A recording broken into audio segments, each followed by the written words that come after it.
ಪ್ರಕಟಣೆ ಗ್ರಂಥ 6ನೇ ಅಧ್ಯಾಯವನ್ನು ಧ್ಯಾನಿಸುವುದಕ್ಕೆ ದೇವರು ಕೃಪೆಯನ್ನು ಕೊಟ್ಟು ಅದೇ ದೇವರು ಇವತ್ತು ನಮ್ಮ ಮನದಲ್ಲಿ ಮಾತಾಡಲು ಶಕ್ತನಾಗಿದ್ದಾನೆ. 7ನೇ ಅಧ್ಯಾಯವನ್ನು ವಿವರಿಸುತ್ತಾನೆ. ಪ್ರತಿಯೊಬ್ಬರು ಪ್ರಾರ್ಥನಾ ಪೂರ್ವಕವಾಗಿ ಜ್ಞಾನದಿಂದ ಕೇಳಿ ಏನು ಮಿಸ್ ಮಾಡ್ಕೊಂಡಿರಾ, ಯಾವ ಅರ್ಥನೂ ವಚನವನ್ನು ಮಿಸ್ ಮಾಡ್ಕೊಂಡಿರಾ, ಒಂದೊಂದು ಪದವನ್ನು ಕೂಡ ತುಂಬಾ ಜಾಗರೂಕತೆಯಿಂದ ಕೇಳಿ. ಹಲ್ಲೆಲೂಯಾ. ಎಸ್, ಒಂದು ಯಾರಾದರೂ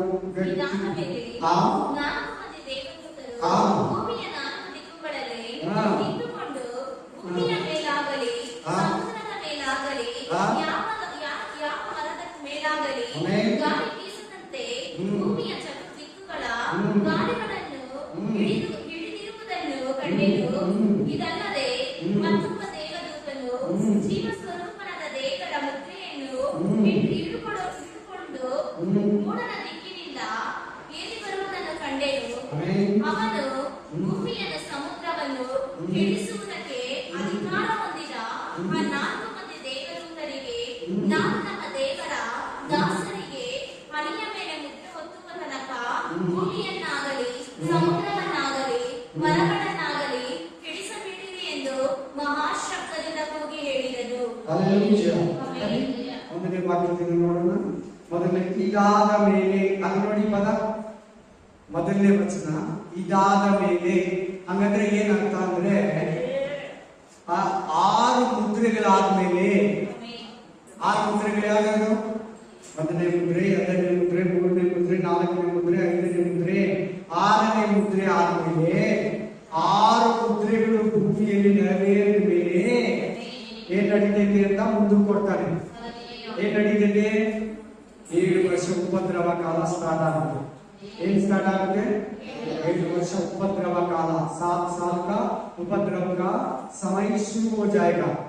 ಅದಾದ್ಮೇಲೆ ಸಭೆ ಎತ್ತಲ್ಪಡ್ತೈತೆ. ಸಭೆ ಎತ್ತಲ್ಪಟ್ಮೇಲೆ 7 ವರ್ಷ ಉಪದ್ರವ ಕಾಲ ಬರ್ತೈತೆ. ನೋಡೋಣ ಅದನ್ನೆಲ್ಲ. ಇದಾದ ಮೇಲೆ 4 ಮಂದಿ ದೇವದೂತರು ಭೂಮಿಯ 4 ದಿಕ್ಕುಗಳಲ್ಲಿ ನಿಂತುಕೊಂಡು ಭೂಮಿಯ ಮೇಲಾಗಲಿ ಸಮುದ್ರದ ಮೇಲಾಗಲಿ ಯಾವ ಮರದ ಮೇಲೆ ಆಗಲಿ ಗಾಳಿ ಬೀಸದಂತೆ ಭೂಮಿಯ ಚತುರ್ದಿಕ್ಕುಗಳ ಗಾಳಿಯನ್ನು ಇಳಿದಿರುವುದನ್ನು ಕಂಡೆನು. Hallelujah, hallelujah. ವಿವರಣೆ ನೋಡ್ಬಿಡೋಣ. ಇದಾದ ಮೇಲೆ ಅಂತ ಏನಂತ ಗೊತ್ತಾಯ್ತು. ಅದಕ್ಕಿಂತ ಮುಂಚೆ ಏನ್ ಮಾಡ್ತಾ ಇದ್ದಾರೆ? 4 ದೇವದೂತರು 4 ಕಡೆ ಗಾಳಿಯನ್ನ ಹಿಡಿದಿಟ್ಕೊಂಡಿದ್ದಾರೆ.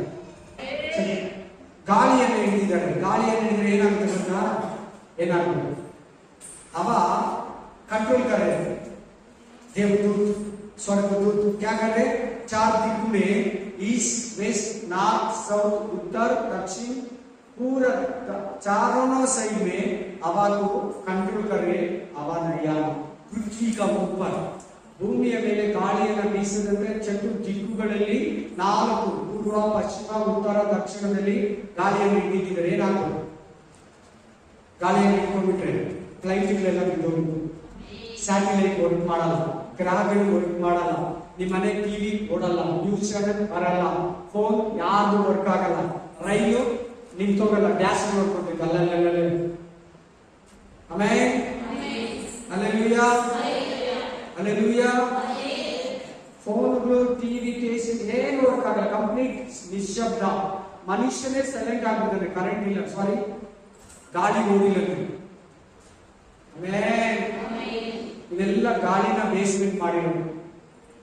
ಫೋನ್ ಆಗಲಿ, ಟಿವಿ ಆಗಲಿ, ಹಲ್ಲೆಲೂಯಾ, ಟ್ರೈನ್ ಆಗಲಿ, ಹೆಲಿಕಾಪ್ಟರ್ ಆಗಲಿ, ಫ್ಲೈಟ್ ಆಗಲಿ, ಗಾಳಿ ಇಲ್ಲಂದ್ರೆ ಯಾವ ವರ್ಕ್ ಆಗಲ್ಲ.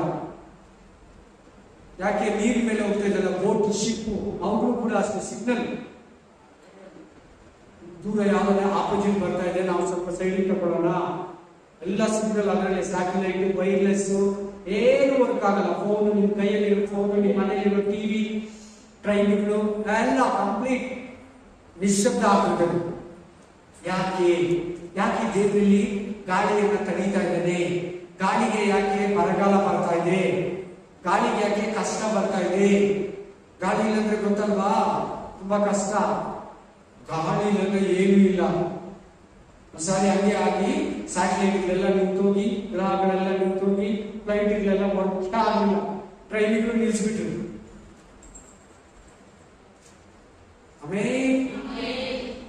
ಮಾತಾಡ್ತಾ ಇದ್ದಾರೆ, ನೀವು ಕೇಳಿದ್ದೀರಾ 2G 4G 5G ಇವಾಗ 6G ನೆಕ್ಸ್ಟ್ ಬರ್ತಾ ಇದೆ. ಇವೆಲ್ಲ ವರ್ಕ್ ಆಗ್ಬೇಕಾದ್ರೆ ಖಂಡಿತವಾಗ್ಲೂ ಕಂಪ್ಯೂಟರ್ ವರ್ಕ್ ಆಗಲ್ಲ. ಕಂಪ್ಯೂಟರ್ ವರ್ಕ್ ಆಗಲ್ಲ, ಟಿವಿ ವರ್ಕ್ ಆಗಲ್ಲ, ಎಲ್ಲಾನು ವರ್ಕ್ ಆಗಲ್ಲ. ಏನ್ ಮೊಬೈಲ್ ಹ್ಯಾಂಡ್ಸೆಟ್ ಸೈಬರ್ ನೆಟ್ ಏನು ವರ್ಕ್ ಆಗಲ್ಲ ಟೋಟಲಿ. ಅಲ್ಲೆಲ್ಲೂಯಾ. ಸೂಪರ್ ಮಾರ್ಕೆಟ್ಗೆ ಹೋದ್ರೆ ಏನು ಮಾಡ್ತಾ ಇರ್ತಾರೆ, ಅಲ್ಲಿ ಸ್ಕ್ಯಾನ್ ಮಾಡ್ತಾ ಇರ್ತಾರೆ, ನೋಡಿದೀರಾ? ಅಲ್ಲಿ ಸಿಸ್ಟಮ್ ಇರ್ತದೆ, ನೋಡಿದ್ರೆ ಅವನು ಕೂಡ ವರ್ಕ್ ಆಗಲ್ಲ. ಕಂಪ್ಲೀಟ್ಲಿ ಎಲ್ಲ ಕಟ್. ಒಂದನೇ ವಾಕ್ಯಕ್ಕೆ ಮಾತ್ರ ಇಷ್ಟು ಅರ್ಥ ಇದೆ. ಇದು ಹೊರಗಡೆ ಆಗುವಂತಹ. ಯಾಕೆ ಈ ಗಾಳಿಯನ್ನ ತಡೀತಾ ಇದ್ದೇನೆ ಅದನ್ನು ನೋಡೋಣ. ಎರಡೇ ವಚನದಿಂದ ಓದಮ್ಮ. ಮತ್ತೊಂದು ದೇವದೂತನು ಶಿವ ಸ್ವರೂಪನಾದ ದೇವರ ಮುದ್ರೆಯನ್ನು ಏನಮ್ಮ ಎರಡನೇ ವಚನ. ಬಲಿಷ್ಠ ಒಬ್ಬನಾದ ದೇವದೂತನು ಈ ಸುರುಳಿಯನ್ನು ಬಿಚ್ಚುವುದು. ಸ್ವಾಮಿಯಮ್ಮ ಓದಮ್ಮ. ಜೀವ ಸ್ವರೂಪನಾದ ದೇವರ ಮುದ್ರೆಯನ್ನು ಹಿಡಿದುಕೊಂಡು ಮೂಡನ ದಿಕ್ಕಿನಿಂದ ಏರಿ ಬರುವುದನ್ನು ಕಂಡೆನು. ಅವನು ಭೂಮಿಯನ್ನು ಸಮುದ್ರವನ್ನು ಹಿಡಿಸುವುದಕ್ಕೆ ಅಧಿಕಾರ ಹೊಂದಿದ ಆ 4 ಮಂದಿ ದೇವದೂತರಿಗೆ ನಾವು ನಮ್ಮ ದೇವರ ದಾಸರಿಗೆ ಹಣೆಯ ಮೇಲೆ ಮುದ್ರೆ ಒತ್ತುವ ತನಕ ಭೂಮಿಯನ್ನಾಗಲಿ ಸಮುದ್ರವನ್ನಾಗಲಿ ಮರಗಳನ್ನಾಗಲಿ ಕೆಡಿಸಬೇಡಿರಿ ಎಂದು ಮಹಾಶಬ್ದದಿಂದ ಇವನು ಸಮುದ್ರನೇ ಕಲ್ಮಶ ಮಾಡ್ಬಿಡ್ತಾನ, ಭೂಮಿಯನ್ನೇ ಕೆಡಿಸಾಕ್ಬಿಡ್ತಾನಂತೆ, ಗಾಳಿಯನ್ನ ಟೇಸ್ಟ್ ಮಾಡಿದ್ದಾರೆ. ಈ ಪ್ರಪಂಚದಲ್ಲಿ ಗಾಳಿಯಲ್ಲೇ ಇಲ್ಲ. ಹೇಳಿನಲ್ಲ, ಕಂಪ್ಯೂಟರ್ ವರ್ಕ್ ಆಗಲ್ಲ, ಸಿಸ್ಟಮ್ ವರ್ಕ್ ಆಗಲ್ಲ, ಏನ್ ಬೋಟ್ ಗೀಟು ಶಿಪ್ ಫ್ಲೈಟ್ ಎಲ್ಲ ಕಂಪ್ಲೀಟ್ ಕಟ್ ಏನು ವರ್ಕ್ ಆಗಲ್ಲ. ಸೂಪರ್ ಮಾರ್ಕೆಟ್ ಯಾರು ಏನ್ ಬಿಸ್ನೆಸ್ ಮಾಡಕ್ಕಾಗಲ್ಲ, ಸೈಬರೇ ಸಿಗಲ್ಲ, ನೆಟ್ಟೆ ವರ್ಕ್ ಆಗಲ್ಲ. ನಮ್ಮ ದೇವರ ದಾಸನಿಗೆ ಹಣೆಯ ಮೇಲೆ ಮುದ್ರೆ ಒತ್ತುವ ತನಕ ಭೂಮಿಯನ್ನಾಗಲಿ ಸಮುದ್ರವನ್ನಾಗಲಿ ಮರಗಳನ್ನಾಗಲಿ ಕೆಡಿಸಬೇಡಿರಿ ಎಂದು ಮಹಾ ಶಬ್ದದಿಂದ ಕೂಗಿ ಹೇಳಿದನು. पता हो गया? अब नहीं तो कुछ भी काम नहीं करेगा इंसान में। जो भी काम की कुछ भी internet computer system light chip board भी टीवी की सभी मोबाइल फोन कुछ भी फेसबुक व्हाट्सएप इंस्टाग्राम ट्विटर कुछ भी काम नहीं करेगा, सभी आप हो जाएगा। आमीन हालेलुया प्रेज़ द लॉर्ड। अब इधर क्या कर रहे, 4 देवदूत अटैक कर रहे, बंदा कर रहे। हालेलुया। क्यों बंदा कर रहे? क्यों? हमारा देव आदमी को देवदास को मुद्रे डालने तक ದೇವದಾಸರಿಗೆ ಮುದ್ರೆ ಒತ್ತೋ ತನಕ ಯಾಕೆ ಕೆಳಗಡೆ 1,44,000 ಜನ ಇದ್ದಾರೆ. ಎಷ್ಟು ಜನ? ಈ 1,44,000 ಜನಕ್ಕೆ ಮುದ್ರೆ ಆಗೋ ತನಕ ಟಿವಿ ಫೋನ್ ಏನು ವರ್ಕ್ ಆಗಬಾರ್ದು, ಪೊಲೀಸ್ ಟಿವಿಸ್ ವೈರ್ಲೆಸ್ ಏನು ವರ್ಕ್ ಆಗಬಾರ್ದು. ಆಮೇಲೆ ಇದು ನಡೆಯುವಾಗ ಕ್ರಿಸ್ತು ವಿರೋಧಿ ಭೂಮಿಯನ್ನ ಕಂಟ್ರೋಲ್ ಮಾಡ್ತಾ ಇರ್ತಾರೆ. ಯಾರು? Antichrist. ಅವನು ಯಾರು ದೇವರನ್ನ ಬಿಡಲ್ಲ. ಈ 1,44,000 ಜನನೇ ಈ ಭೂಮಿಯನ್ನೆಲ್ಲ ತುಂಬಿ ತುಳುಕ್ತಾರೆ. ಇವರಿಂದನೇ ಅಭಿವೃದ್ಧಿಯಾಗಿ 1000 ವರ್ಷ ಆಳ್ವಿಕೆಯಲ್ಲಿ ಇವರಿಂದನೇ ವಂಶವೆಲ್ಲ ಪ್ರಪಂಚವೆಲ್ಲ ತುಂಬಿಕೊಳ್ಳೋದು. ಹೇಗೆ? ನೋವನ ಕಾಲದಲ್ಲಿ 4 ಫ್ಯಾಮಿಲಿ, ನೋವನ ಹೆಂಡತಿ, ನೋವನ ಮಕ್ಕಳು, ಸೊಸೈಟಿಗಳು 8 ಮಂದಿಯಿಂದನೇ ಈ ಪ್ರಪಂಚವೆಲ್ಲ ಇವತ್ತು 800 ಕೋಟಿ ಜನ ಇದ್ದಾರೆ. ಆಮೇಲೆ ಅದೇ ರೀತಿಯಾಗಿ ಈ 1,44,000 ಜನ 1000 ವರ್ಷ ಆಳ್ವಿಕೆಯಲ್ಲಿ ಜೀವಂತವಾಗಿರ್ತಾರೆ. ಇವರಿಗೆ ಸಾವೇ ಇರಲ್ಲ. ಯಾಕೆ ಗಾಳಿಯನ್ನ ತಡೀತಾ ಇರೋದು? ಇವರಿಗೆ ಮುದ್ರೆಯನ್ನು ಓದೋದು. ಕ್ಯೂ ಹವ कंट्रोल करे 1,40,000 आदमी को मुद्रे डालना, इसको छुपा के रखते प्रभु एक जगह में. इस आदमी को छुपा के ಇವನ್ನ ಬಚ್ಚಿಡ್ತಾನೆ ದೇವರು. ಈ ಕಾಲದಲ್ಲಿ ಬಚ್ಚಿಡಕ್ಕಾಗುತ್ತಾ? ಆಗಲ್ಲ. ಯಾಕೆ ಹೇಳಿ? ಎಲ್ಲಿದ್ರು ಗೊತ್ತಾಗ್ಬಿಡ್ತಾರೆ. ಎಲ್ಲನ ಇರ್ಲಿ, ಅವ್ರ ಮೊಬೈಲ್ ಫೋನ್ ಏನ್ ಬರ್ತೈತೆ, ಪೊಲೀಸರಿಗೆ ಸಿಗ್ನಲ್ ಬರ್ತೈತೆ, ಪೊಲೀಸರೆಲ್ಲ ಆಂಟಿ ಕ್ರೈಸ್ಟ್ ಕಂಟ್ರೋಲ್ ಅಲ್ಲಿ ಇರ್ತದೆ. ಆ ಟೈಮಲ್ಲಿ ಇವ್ರಿಗೆ ಮುದ್ರೆ ಹಾಕುವಾಗ, ಇವ್ರಿಗೆ ಮುದ್ರೆ ಹಾಕ್ಬಿಟ್ಟು ಇವ್ರು ಸೇಫ್ ಆಗಿತ್ತು, ಇವರು ಕಂಪ್ಲೀಟ್ ಕ್ಲಿಯರ್ ಆಗೋ ತನಕ ಈ ಭೂಮಿಯಲ್ಲಿ ಗಾಳಿ, ಸ್ಯಾಟಲೈಟ್, ಟಿವಿ, ಏನ್ ಫೋನ್ ಗಿಮ್ ಏನ್ ವರ್ಕ್ ಆಗಲ್ಲ. ಇವ್ರು ಎಲ್ಲಿದ್ದಾರೆ ಯಾರಿಗೂ ಗೊತ್ತಾಗಲ್ಲ.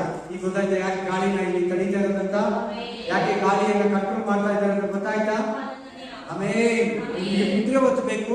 ಮುದ್ರೆ ಒತ್ತುವಾಗ ಇದು ಸೇಫ್ ಝೋನ್ ಅಲ್ಲಿ ಇರ್ಬೇಕು. ಏನ್ ಝೋನ್ ಅಲ್ಲಿ? ಸೇಫ್ ಸೆಕ್ಯೂರಿಟಿ ಝೋನ್ ಅಲ್ಲಿ ಇರ್ಬೇಕು. ಇವರಿಗೆ ಮುದ್ರೆ ಒತ್ತುವಾಗ ಆಂಟಿ ಕ್ರೈಸ್ಟ್ ಕೈಗೆ ಇವ್ರು ಸಿಗಲ್ಲ, ಪೊಲೀಸ್ ಕೈಗೆ ಇವ್ರು ಸಿಗಲ್ಲ. ಗೌರ್ಮೆಂಟ್ ಆಂಟಿ ಕ್ರೈಸ್ಟ್ ಗೌರ್ಮೆಂಟ್ ಆಗ್ತದೆ. ಏನ್ ಗೌರ್ಮೆಂಟ್? Anti Christ government. ಆ ಆಂಟಿ ಕ್ರೈಸ್ಟ್ ಗೌರ್ಮೆಂಟ್ ಇವ್ರನ್ನ ಸಿಕ್ಕಿದ್ರೆ ಇವರು ದೇವ್ರ ದಾಸರು, ಇವ್ರು ದೇವ್ರ ಮಕ್ಕಳು, ದೇವ್ರಿಗಾಗಿ ಪ್ರತ್ಯೇಕವಾಗಿರ್ತಾರೆ, ಸಪರೇಟ್ ಆಗಿರ್ತಾರೆ. ಇವ್ರ ಮೂಲಕನೇ ಪ್ರಪಂಚವೆಲ್ಲ ನೆಕ್ಸ್ಟ್ ಹೊಸ ಪ್ರಪಂಚ ತುಂಬಬೇಕು. ಇವ್ರ ಮೂಲಕನೇ ದೇವರು ತುಂಬೋದು. ಈ 1,44,000 ಜನನ ದೇವ್ರು ಬಚ್ಚಿಟ್ಟಿರುವಾಗ ಫೋನ್ ವರ್ಕ್ ಆಗಲ್ಲ, ಗಾಳಿ ಇಲ್ಲಲ್ಲ, ಅವನಯ್ಯ ಇಲ್ಲ, ಫೋನ್ ನೈ ವರ್ಕ್ ನೈ ಹೋತಾ, ಸ್ಯಾಟಲೈಟ್ ವರ್ಕ್ ನೈ ಹೋತಾ. ಎಲ್ಲಿ ಬೇಕಾದ್ರೂ ಮುಚ್ಚಿರ್ಬೋದು, ದೇವರು ಭೂಮಿಯಲ್ಲೇ ಮುಚ್ಚಿಟ್ಟಿರ್ತಾರೆ. ಅದಕ್ಕೆ ಇಲ್ಲಿ ಗಾಳಿಯನ್ನ ತಡೀತಾರೆ. 1,44,000 ಯಾರು ನೋಡೋಣ? 5 ವಚನ से 5ನೇ ವಚನ ನೋಡಿ. ಯೂದನ ಕುಲದಲ್ಲಿ ಮುದ್ರೆ ಹಾಕಿಸಿಕೊಂಡವರು 12,000 ಮಂದಿ, ರೂಬೇನ್ ಕುಲದವರಲ್ಲಿ 12,000 ಮಂದಿ, ಗಾದ್ 12,000, ಆಶೇರ 12,000, ನೆಫ್ತಾಲಿ 12,000, ಮನಸ್ಸೆ 12,000, ಸಿಮಿಯೋನ್ 12,000, ಲೇವಿಯ 12,000, ಇಸ್ಕಾರ್ 12,000, ಜಬಿಲೋನ್ 12,000, ಯೇಸೋಪನ 12,000, ಬೆನಾಮಿನ್ 12,000. ಇಲ್ಲಿ ಯಾರಿಲ್ಲ ಅಂದ್ರೆ ಎಫ್ರಾಯಿಮ್ ಕುಲ ಇಲ್ಲ, ದಾನ್ ಕುಲ ಇಲ್ಲ. ಜನರು ಹೇಳ್ತಾರೆ, ಕೆಲವು ಸೇವಕರು ಹೇಳ್ತಾರೆ, ಬೈಬಲ್ ಸ್ಕಾಲರ್ಗಳು ಹೇಳ್ತಾರೆ, ದಾನ್ ಕುಲದಲ್ಲೇ ಆಂಟಿ ಕ್ರೈಸ್ಟ್ ಬರೋದು. ಯಾವ ಕುಲದಲ್ಲಿ? ದಾನ್ ಕುಲದಿಂದ ಹುಟ್ಟೋನು ಆಂಟಿ ಕ್ರೈಸ್ಟ್ ಆಗಿ ಬರ್ತಾನೆ ಅಂತ ಕೆಲವರು ಹೇಳ್ತಾರೆ. ಈ ದಾನ್ ಕುಲ ಇಲ್ದಿರ ಆಯ್ತು, ಈ ದಾನ್ ಕುಲದಿಂದನೇ ಆಂಟಿ ಕ್ರೈಸ್ಟ್ ಬರೋದಂತ ಹೇಳ್ತಾರೆ ಜನ ಅಲ್ಲ, ಒಳ್ಳೆ ದೇವ ಸೇವಕರೆಲ್ಲ. Amen, hallelujah. ಒಟ್ಟು ಎಷ್ಟಾದ್ರು? 1,44,000, 1,44,000. बोलो कौन है? इस्राएल। हम नहीं, अन्य आदमी नहीं, हम अन्य आदमी, वो लोग इस्राएल आदमी. कितने आदमी? 12 ಕುಲಗಳು. 1,44,000, 1,44,000 ಜನ. ಇವ್ರು ಯಾರಂದ್ರೆ ನಾವಲ್ಲ, ಇಸ್ರಾಯೇಲರು. ಕೌನೆ? ಇಸ್ರಾಯೇಲ್, ಯೂದ ಆದ್ಮಿ. ನೋಡಿ ಹೆಡ್ಡಿಂಗ್ ಓದ್ಕೊಳ್ಳಿ, ಹೆಡ್ಡಿಂಗ್ ಓದಿ 7ನೇ ಅಧ್ಯಾಯದ ಮೇಲೆ ಹೆಡ್ಡಿಂಗ್ ಲಿಖೋ.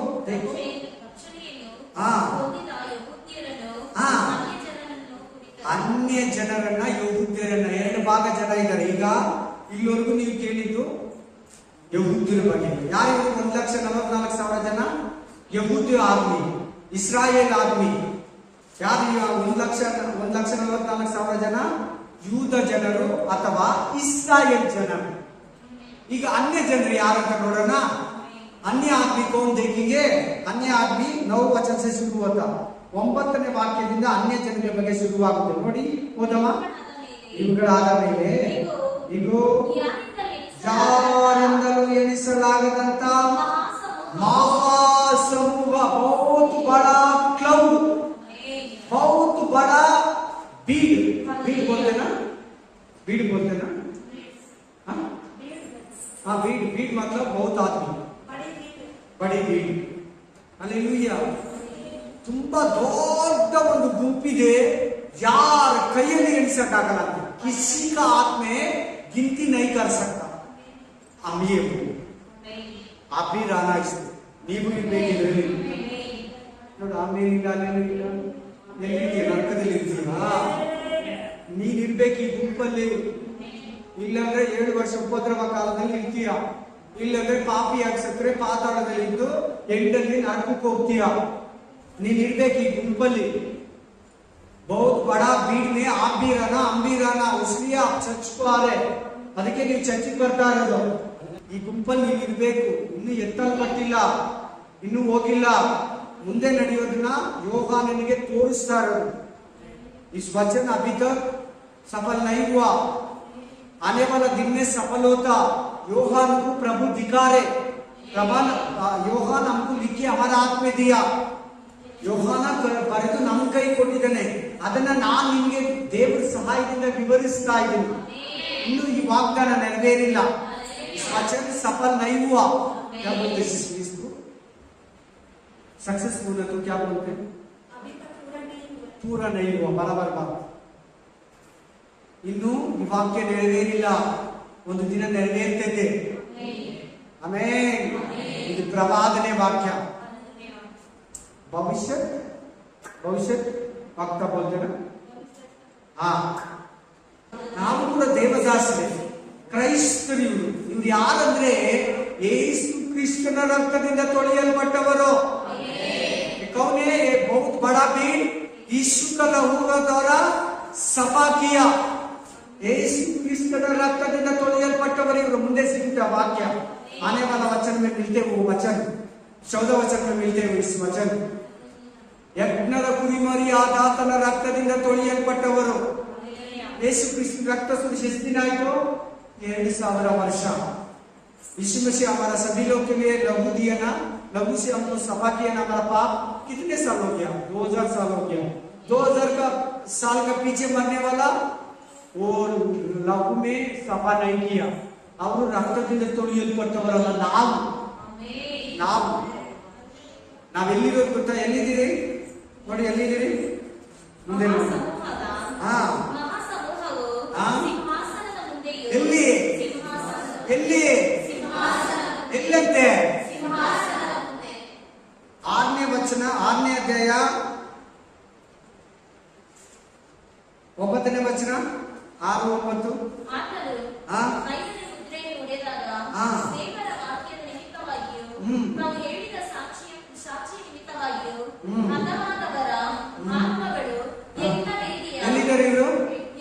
ನಾವೆಲ್ಲಿರೋದು?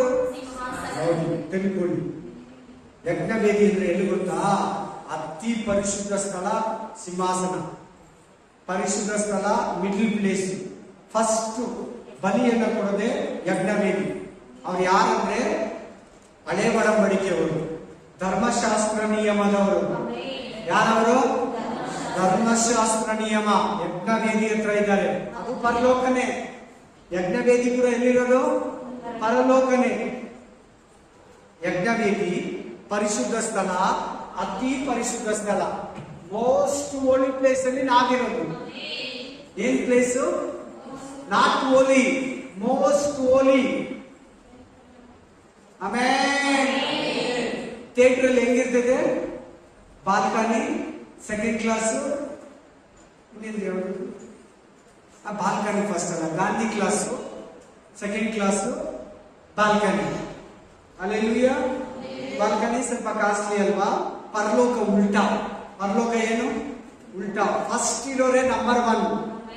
ನಾವೇ ಅವರು. ಎಲ್ಲಿರೋದು ನಾವು? सिंहासन का पास रहने वाला. 6 अध्याय 9 वचन में पुराना नियम वाला किधर रहने वाला? यज्ञ वेदी का पास. ನೋಡ್ರಾ, यीशु क्रिस्तನ रक्त ಎಷ್ಟು ಪವರ್ ಇದೆ ನೋಡಿ. यीशु मसीह का लहू को कितने पावर है देखो. Amen, hallelujah, praise the Lord.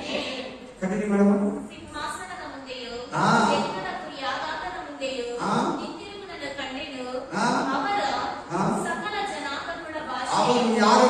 ಸಕಲ ಜನಾಂಗಗಳ ಭಾಷೆಯವರು. इस्राइल में कौन सा भाषा बात करते हैं सिस्टर? इसराइल आदमी, यूद आदमी कौन सा भाषा बात करते हैं जनरली? नहीं तो आपको ये वचन मालूम नहीं. इसराइल में ಏನು ಭಾಷೆ ಮಾತಾಡೋದು? ಯೂದ್ರು ಗೊತ್ತಿಲ್ವಾ? ಇಬ್ರು ಏನು ಭಾಷೆ? ಇಬ್ರು ಭಾಷೆ ಮಾತಾಡೋದು. ಮಾತೃಭಾಷೆ, ಅವ್ರ ಸ್ಟೇಟ್ ಲ್ಯಾಂಗ್ವೇಜ್, ನ್ಯಾಷನಲ್ ಲ್ಯಾಂಗ್ವೇಜ್. ನಮ್ಮ national language Hindi, state language Kannada. ಆ ತರ ಅವರು ಇಬ್ರು ಭಾಷೆ ಮಾತಾಡೋದು. ಇಲ್ಲಿ ಏನಂತಿದೆ? ಸಕಲ ಭಾಷೆಗಳ ಜನಾಂಗದವರು. बहुत भाषा बात करने वाला. देखो आजकल क्रिश्चियन कन्नड़ वाला है, तेलुगु वाला है, हिंदी वाला है, मुस्लिम वाला है, बौद्ध वाला है, सिख वाला है. सभी देश में, सभी गांव में, सभी भाषा बात करने वाला क्रिश्चियन है. वो ये बता रहे इधर नववचन में. 9ನೇ ವಚನ ಅದೇ ಮಾತಾಡ್ತಾರೆ ನೋಡು. ಸಕಲ ಭಾಷೆ ಮಾತಾಡೋರು. ಕನ್ನಡ, ತೆಲುಗು, ತಮಿಳು, ಹಿಂದಿ, ಉರ್ದು, ಲಾಟಿನ್, ಗ್ರೀಕ್, ಇಬ್ರು, ಗುಜರಾತಿ, ಲಂಬಾಣಿ, ನಿನಗೆ ಗೊತ್ತಿರೋ ಸಾವಿರಾರು ಭಾಷೆಗಳಿದೆ. आपको पता नहीं, हजार लैंग्वेज है, भाषा है. वो सभी लोग आजकल प्रभु में कम से कम 250 करोड़ आदमी क्रिश्चियन है आजकल पृथ्वी का ऊपर. कम से कम 250 ಕೋಟಿ ಜನ ಇದ್ದಾರೆ ಪ್ರಪಂಚದಲ್ಲಿ ಈಗ ಕ್ರಿಶ್ಚಿಯನ್ ಜೀವಂತವಾಗಿರೋರು. ಇನ್ನ ಸತ್ತಿರೋರು प्रभु में मर गए ना वो लोग, अभी आने वाला दिन में प्रभु में मरने वाला हम लोग कितने गिनती नहीं कर सकता. बहुत भाषा बात करने वाला, ತುಂಬಾ ಭಾಷೆಯನ್ನ ಮಾತಾಡೋರು. ಏನ್ ಮಾಡೋರು? ತುಂಬಾ ಭಾಷೆಯನ್ನ ಮಾತಾಡೋರು. ಯಾರು? ನಾವುಗಳೇ, ಆಫ್ರಿಕಾದವರು. ಇಸ್ರಾಯೇಲ್ ಬಿಟ್ಟು, ವಿತೌಟ್ ಇಸ್ರಾಯೇಲ್, ವಿತೌಟ್ बाहर आदमी, सिस्टर इस्राएल आदमी नहीं है. नववचन 10 अक्षर इस्राएल, बिना इस्राएल आदमी. यूदा गोत्र में प्रभु, हमारा प्रभु जन्म ले लिए ना. यूदा गोत्र मिलता ना यीशु क्रिस्त थी तो. हाँ, हमारा प्रभु इस्राएल में यूदा गोत्र में जन्म ले लिया. हम इस्राएल में इंडिया आदमी, ಭಾರತೀಯರ ನಾವು ಇಸ್ರಾಯೇಲ್ರ ಭಾರತೀಯರು. ಭಾರತ ಐನಾ, ಇಂಡಿಯಾ ಐನಾ. ಹಾ, ಇಲ್ಲಿದೆ ನೋಡಿ, ಇಂಡಿಯಾದವರು ಕೂಡ ಇದ್ದಾರೆ. ಆಫ್ರಿಕಾ ಇದೆ, ಆಸ್ಟ್ರೇಲಿಯಾ ಇದೆ, ಅಮೇರಿಕಾ ಇದೆ, ಇಂಗ್ಲೆಂಡ್ ಇದೆ, ಆಸ್ಟ್ರೇಲಿಯಾ ಇದೆ, ಮಿಜೋರಾಂ ಇದೆ, ಮಣಿಪುರ್ ಇದೆ, ನಾಗಾಲ್ಯಾಂಡ್ ಇದೆ, ಯುಪಿ, ಎಂಪಿ, ಬೀಹಾರ್, ಅಸ್ಸಾಂ, ಗುಜರಾತ್, ಜಮ್ಮು ಕಾಶ್ಮೀರ, ಲಾಟಿನ್, ಇಬ್ರು, Canada, Malaysia, Singapore. Israel Bittu, Israel छोड़ के सभी आदमी नववचन में है. ऑलरेडी वो लोग स्वर्ग में है. इधर स्वर्ग में वो बता रहे ಚೆನ್ನಾಗಿ ನೋಡಿ. ಯಾರು ಇರೋದು? ಪರಲೋಕದಲ್ಲಿರೋರು. ಕೌನ್? ಭೂಮಿ ಮೇ, ಪೃಥ್ವಿ ಮೇ ನೈ, ಭೂಮಿಯಲ್ಲ, ಪರಲೋಕದಲ್ಲಿರೋರ ಬಗ್ಗೆ ಮಾತಾಡ್ತಾ ಇದ್ದಾರೆ. ಆಮೇನ್. ಹಾ, ಕಂಟಿನ್ಯೂ ಮಾಡೋಣ. ಹಾ ಹಾ, ಏನ್ ಕೊಟ್ಟಿದೆ ಇವರಿಗೆ? व्हाइट सफेद का कपड़ा दिया, एक सफेद कपड़ा दिया सभी लोग को. बिली वस्त्र, परलोकದಲ್ಲಿ ವಸ್ತ್ರ ಇದೆಯಾ? ಪರಲೋಕದಲ್ಲಿ ದೇಹನೇ ಇದೆ, ಪರಲೋಕದಲ್ಲಿ ಬಟ್ಟೆನೇ ಇದೆ. ಹೀಗೆ ಭೂಲೋಕದಲ್ಲಿ ನಾವಿದ್ದೀರಾ, ಹಾಗೆ ಪರಲೋಕದಲ್ಲಿ ಕೂಡ ನಾವಿರ್ತೀರಿ. ಪರಲೋಕ ಕೂಡ ಒಂದು ದೇಶ, ದೇಶ ಅಲ್ಲ, ಒಂದು ದೊಡ್ಡ ಪ್ರಪಂಚ. ಅದು ಕೂಡ ಒಂದು ಲೋಕ, ಪರಲೋಕ. ಆಮೆನ್. ಹಲ್ಲೆಲೂಯಾ. ಕಂಟಿನ್ಯೂ ಮಾಡೋಣ.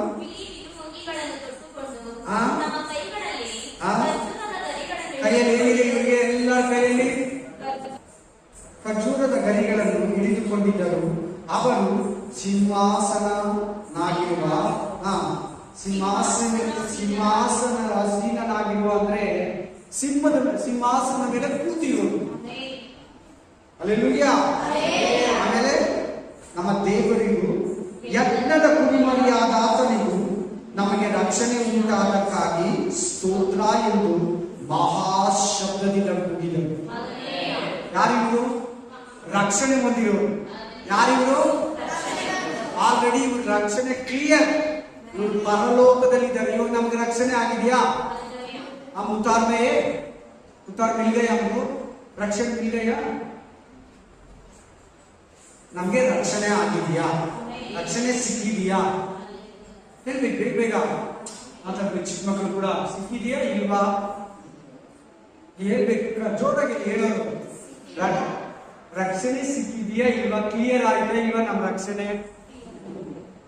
ಹಾ, ನಾಳೆ ಪಾಪದಲ್ಲಿ ಸತ್ತೋದ್ರೆ ನೀನು ಯೇಸುವನ್ನ ಬಿಟ್ಬಿಟ್ರೆ ಅದೇನ್ ಸಿಗ್ತೈತೆ? ಚರ್ಚಿಗೆ ಬಂದ್ಬಿಟ್ರೆ ಪರಲೋಕಕ್ಕೆ ಹೋಗಲ್ಲ. ಬ್ಯಾಪ್ಟಿಸಮ್ ತಗೊಂಡ್ಬಿಟ್ರೆ ಪರಲೋಕಕ್ಕೆ ಹೋಗಲ್ಲ. ಕ್ರಿಸ್ತನಲ್ಲಿ ಜೀವಿಸ್ಬೇಕು.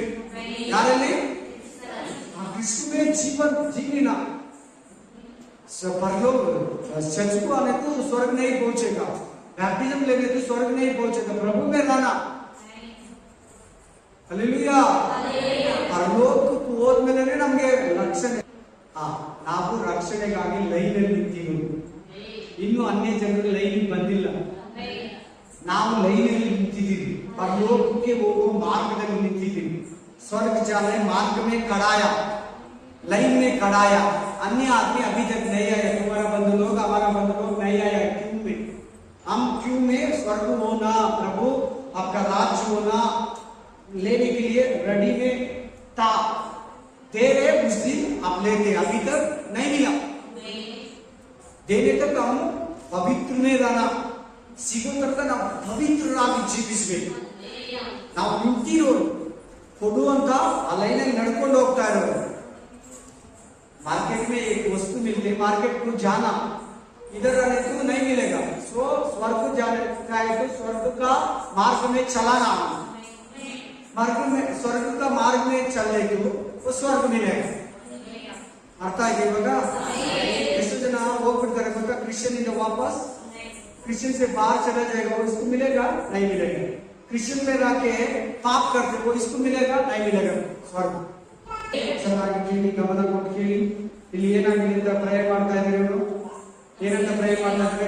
कैसे प्रेयर कर रहे हैं 10 वचन में, प्रभु पिता यीशु मसीह आप हमको रक्षण दिया, उतार दिया, आपको धन्यवाद करते प्रार्थना करें. देखो स्वर्ग में प्रार्थना करें. देखो ಪರಲೋಕದಲ್ಲಿ ಪ್ರೇಯರ್ ಮಾಡ್ತಾ ಇದ್ದಾರೆ ನೋಡು. ದೇವರೇ ನೀವು ನಮ್ಮನ್ನ ತಂದೆಯಾದ ದೇವರೇ ಕರ್ತನಾದ ಯೇಸು ಕ್ರಿಸ್ತನೇ ನಮಗೆ ರಕ್ಷಣೆ ಉಂಟು ಮಾಡಿದ್ದಕ್ಕಾಗಿ ನಿಮಗೆ ಸ್ತೋತ್ರ ಸ್ತೋತ್ರ करते, ಸ್ತುತಿ करते, ಮಹಿಮಾ करते. ಈಗ ನಿಮಗೆ ರಕ್ಷಣೆ ಸಿಕ್ಕಿದ ಅವ್ರು ಯಾರಂದ್ರೆ ನೀನು ನಾನೇ. ಬನ್ನಿ ಅಷ್ಟರಲ್ಲಿ 11 ವಚನ ಸಿಕ್ಕಿದೆ. ಅಷ್ಟರಲ್ಲಿ ದೇವದೂತರೆಲ್ಲರೂ ಸಿಂಹಾಸನವು ಹಿರಿಯರು 4 ಮಂದಿ ಜೀವಿಗಳು ಇವುಗಳು ಸುತ್ತಲೂ ನಿಂತುಕೊಂಡಿದ್ದನ್ನು ಅವರು ಸಿಂಹಾಸನದ ಮುಂದೆ ಅಡ್ಡ ಬಿದ್ದು ಆಮೆನ್, ಸ್ತೋತ್ರವು ಪ್ರಭಾವವು ಜ್ಞಾನವು ಕೃತಜ್ಞತಾ ಸ್ತುತಿಯು ಮಾನವು ಬಲವು ಶಕ್ತಿಯು ನಮ್ಮ ದೇವರಿಗೆ ಯುಗ ಯುಗಾಂತರಗಳಲ್ಲಿಯೂ ಇರಲಿ ಆಮೆನ್ ಎಂದು ಹೇಳುತ್ತಾ ದೇವರನ್ನ ಆರಾಧಿಸಿದರು. ಪ್ರಭು ಆರಾಧನಾ ಕರೆಗೋ 24 hours 24 elders 24 elders 4 जीवी देवदूत केरूबी स्वर्ग का दूत आराधना कर रहे. किसी का यीशु मसीह का, प्रभु परमेश्वर का, ತಂದೆಯಾದ ದೇವರಿಗೆ ಯೇಸು ಕ್ರಿಸ್ತನಿಗೆ ಆರಾಧನೆಯನ್ನ ಘನತೆಯನ್ನ ಸಲ್ಲಿಸಿ ಪ್ರೇಯರ್ ಮಾಡ್ತಾ ಇದ್ದಾರೆ, ಆರಾಧನೆಯನ್ನ ಮಾಡ್ತಾ ಇದ್ದಾರೆ. ಆಮೇಲೆ ಕೆಳಗಡೆ ನೋಡಿ ಹಂಗೆ 13ನೇ ವಚನ.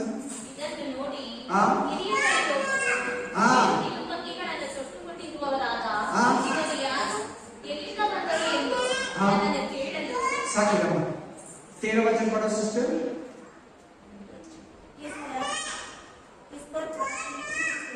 ಸ್ವಲ್ಪ जोर से कंट्रोल ಮಾಡಪ್ಪ, ಸ್ವಲ್ಪ जोर. इस पर हाँ हाँ हाँ मुझसे कहा हाँ ये श्वेत वस्त्र, सफेद का श्वेत वस्त्र, हाँ डाला ना, ये श्वेत वस्त्र पहनने से कौन है और कहाँ से आए हैं?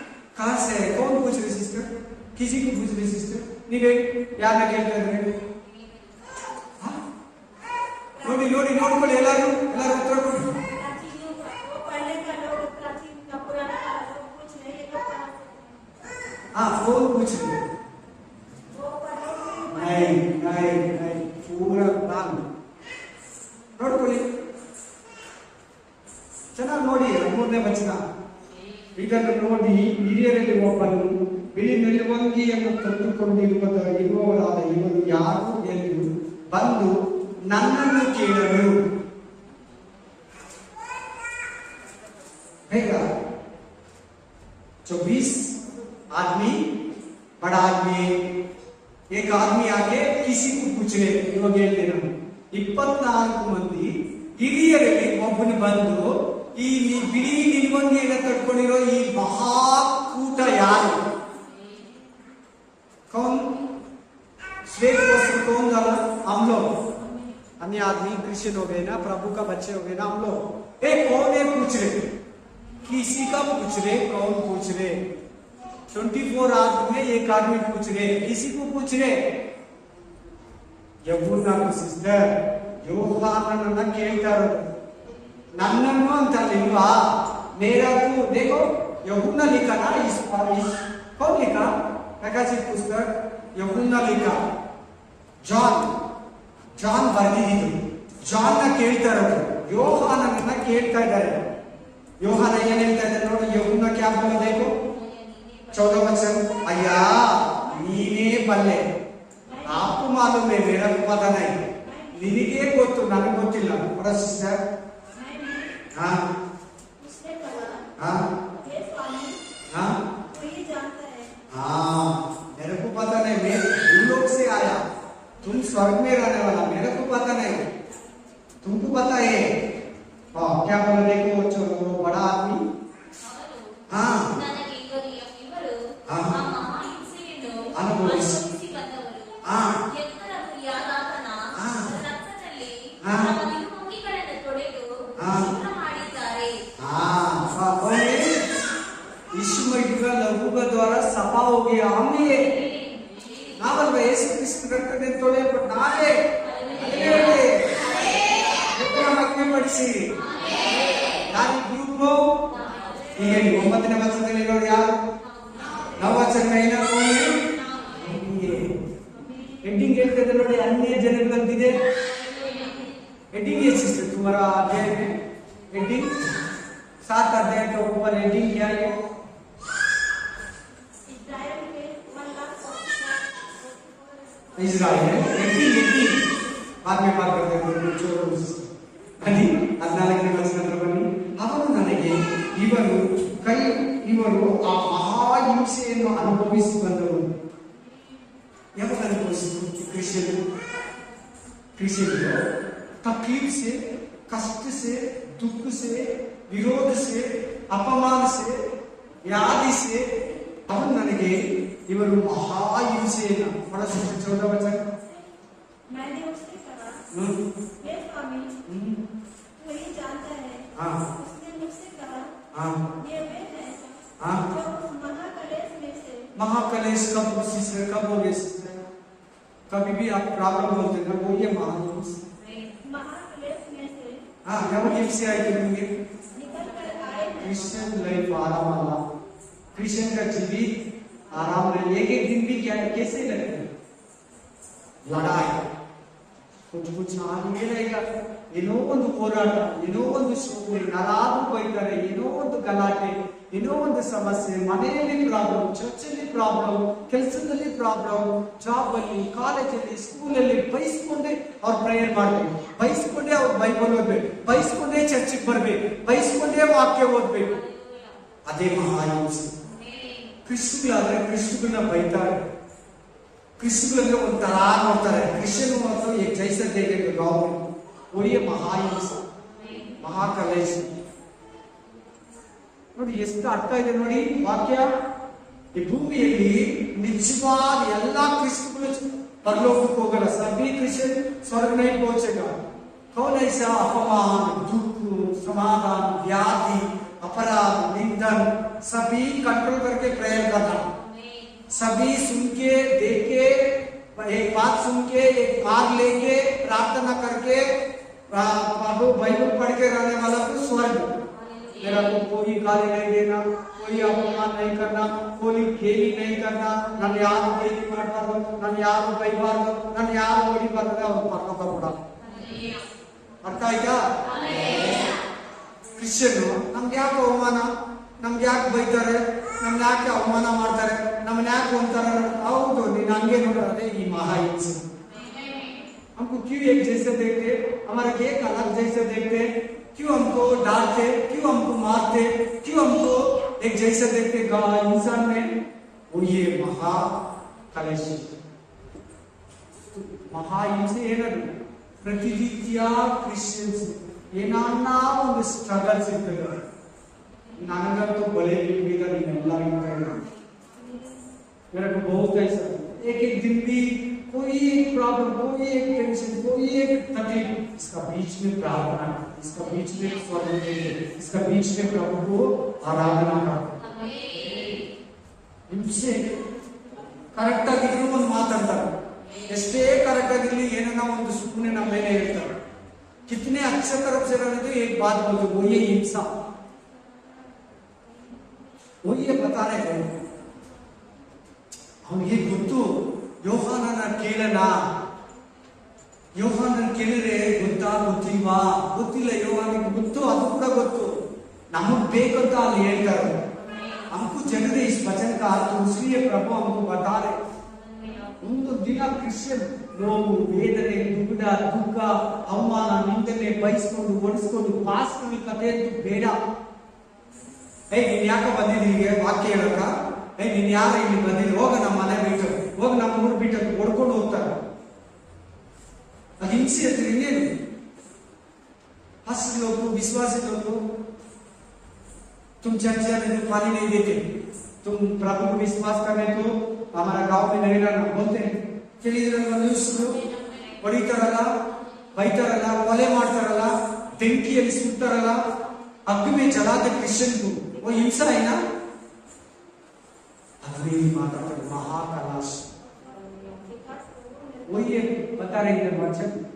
15ನೇ ವಚನ ನೋಡಿ, 15ರ ವಚನ देखो. ಅವರು ದೇವರ ಸಿಂಹಾಸನದ ಮುಂದೆ ಇದ್ದುಕೊಂಡು ಆತನ ಆಲಯದಲ್ಲಿ ಹಗಲಿರುಳು ಆತನ ಸೇವೆ ಮಾಡುತ್ತಾ ಇದ್ದಾರೆ. ಸಿಂಹಾಸನದಲ್ಲಿ ಕೂತಿರುವ ಆತನು ಗುಡಾರದಂತೆ ಅವರನ್ನು ಆವರಿಸಿಕೊಂಡಿರುವನು. ಇನ್ನು ಮೇಲೆ ಅವರಿಗೆ ಹಸಿವೆ ಇಲ್ಲ. ಪರಲೋಕದಲ್ಲಿರ್ತೀರಾ, ಹಸಿವೆನೇ ಇರಲ್ಲ. Amen, hallelujah. भूख नहीं लगते स्वर्ग में. सेकेंड, प्यास नहीं लगते, ಬಾಯಿಗೆ ಇರಲ್ಲ. ಮೂರನೇದು, ಬಿಸಿಲಿರಲ್ಲ, ಧೂಪ नहीं रहेगा. ಅವರು ಆಮೇಲೆ ಅವರಿಗೆ ಬಿಸಿಲಿರಲ್ಲ, ಜಲ ಅಂದ್ರೆ ಪ್ರವಾಹನೇ ಇರಲ್ಲ. ಸಿಂಹಾಸನದ ಮಧ್ಯದಲ್ಲಿರುವ ಯಜ್ಞದ ಕುರಿಯಾದ ಆತನು ಅವರಿಗೆ ಕುರುಕನಂತಿದ್ದು ಜೀವಜಲದ ಹೊರತೆಗಳ ಬಳಿಗೆ ನಡೆಸುತ್ತಾನೆ. ದೇವರು ಅವರ ಕಣ್ಣೀರನ್ನೆಲ್ಲ ದೇವರು ಒರೆಸಿಬಿಡ್ತಾರೆ. एक दिन भी क्रिश्चियन रोते ना, कभी कभी रोते ना क्रिश्चियन, क्यों ऐसा हमारा जीवित में, क्यों हमारे को काम में ऐसा, क्यों हमारे को घर में ऐसा देखते, क्यों हमारा बंदी लोग ऐसा देखते, रोते. स्वर्ग में नहीं रहेगा, स्वर्ग में दुख नहीं रहेगा, स्वर्ग में व्याधि नहीं रहेगा, स्वर्ग में आपको सातान नहीं रहेगा, माता मंत्र नहीं रहेगा, तंत्र मंत्र नहीं रहेगा, व्याधि नहीं आएगा, काम में नहीं रहेगा, पति नहीं रहेगा, पत्नी नहीं रहेगा, बच्चे नहीं रहेगा, काम नहीं जाएगा, स्टार भी नहीं करेगा. हमें देवदूत हो जाएगा, स्वर्ग का दूत हो जाएगा. Hallelujah, hallelujah. ಆ ಜೊತೆ ಒಂದು ವಾಕ್ಯ ಓದಿ, ಪ್ರಕಟಣೆ ಗ್ರಂಥ 21:3-6, ಪ್ರಕಾಶ ಪುಸ್ತಕ 21:3-6 ವಚನ ತನಕ देखो. बोलिए मां. ಇದಲ್ಲದೆ ಸಿಂಹಾಸನದೊಳಗಿಂದ ಬಂದ ಮಹಾಶಬ್ದವು ನನಗೆ ಕೇಳಿಸಿತು. ಅದು ಇಗೋ, ದೇವರ ನಿವಾಸವು ಮನುಷ್ಯರಲ್ಲಿ ಅದೇ, ಆತನು ಅವರೊಡನೆ ವಾಸ ಮಾಡುವನು, ಅವರು ಆತನಿಗೆ ಪ್ರಜೆಗಳಾಗಿರುವರು.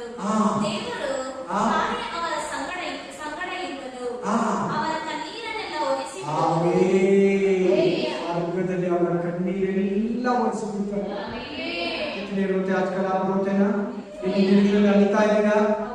ಅಳ್ತಾ ಇದ್ದೀರಾ, ಪರಲೋಕದಲ್ಲಿ ಕಣ್ಣೇ ಇರಲ್ಲ. ಆಮೇಲೆ स्वर्ग में नहीं रोते तुम, आओ कभी भी नहीं रोएगा, एक दिन भी नहीं रोएगा, एक क्षण भी नहीं रोएगा, ಒಂದು ಕ್ಷಣ ಕೂಡ ನೀವು ಅಳಲ್ಲ ಪರಲೋಕದಲ್ಲಿ. ಆಮೇಲೆ ಇನ್ನು ಮರಣವಿರುವುದಿಲ್ಲ, मरण नहीं रहेगा. आओ ಇನ್ನು ದುಃಖವಾಗಲಿ, दुख नहीं रहेगा, दुखित आदमी नहीं रहेगा स्वर्ग में तुम. आओ ಗೋಲಾಟ, ಕಷ್ಟ. ಭೂಮಿಯಲ್ಲಿ ಕಷ್ಟ ಇದೆಯಾ? भूलोक में आपको कष्ट है, स्वर्ग में नहीं रहेगा. कितने विषय में आपको कष्ट है, स्वर्ग में नहीं रहेगा. ऐसे बड़ा राज प्रभु आपको देने के लिए पूरा मन से है, आत्म संपूर्ण मनस्ಸುಳ್ಳವನಾಗಿದ್ದಾನೆ. ಈಗ ನೀವು ಪರಲೋಕಕ್ಕೆ ಯಾರು ಹೋಗ್ತೀರೋ, ಯಾರು ರಕ್ಷಣೆ ಮಾಡ್ತಾರೆ, ಅದ್ರ ಬಗ್ಗೆ ತಿಳ್ಕೊಂಡು कौन कौन रक्षण में पाएगा? कौन उतारने मिलेगा, रक्षण मिलेगा? उस आदमी का, इस्राएल आदमी, यूद आदमी और अन्य आदमी। कब रहेगा? अब सुना एक साथ अध्यायगा विवरण, ಇದು 7ನೇ ಅಧ್ಯಾಯದ ವಿವರಣೆ. ಅತಿ ಶೀಘ್ರವಾಗಿ ಯೇಸು ಕ್ರಿಸ್ತ ಬರ್ತಾನೆ. ಅದರ ಮೊದಲು ತಡೆಯದ ನೆಕ್ಸ್ಟ್ ಬುಧವಾರ ನಾವೆಲ್ಲ ಮತ್ತೆ 8ನೇ ಅಧ್ಯಾಯವನ್ನು ಧ್ಯಾನ ಮಾಡೋಣ. ಅಲ್ಲಿ ದೇವರು ನಿಮ್ಮನ್ನ ನಿಮ್ಮ ಕುಟುಂಬಗಳನ್ನ ಕಾಪಾಡಲಿ. ಕರ್ತನಾದ ಯೇಸು ಕ್ರಿಸ್ತ ಬೇಗ ಬರ್ತಾನೆ. ಮಾರನಾಥ. ಆಮೆನ್. ಆಮೆನ್. ಹಲ್ಲೆಲೂಯಾ. ನಿನಗೆ ಅರ್ಪಿಸುತ್ತಾ ಯೇಸು ಕ್ರಿಸ್ತನ ನಾಮದಲ್ಲಿ ಪ್ರಾರ್ಥಿಸಿ ಬಂದಿದ್ದೀರಿ ನಮ್ಮ ತಂದೆಯೇ. ಆಮೆನ್. ಆಮೆನ್.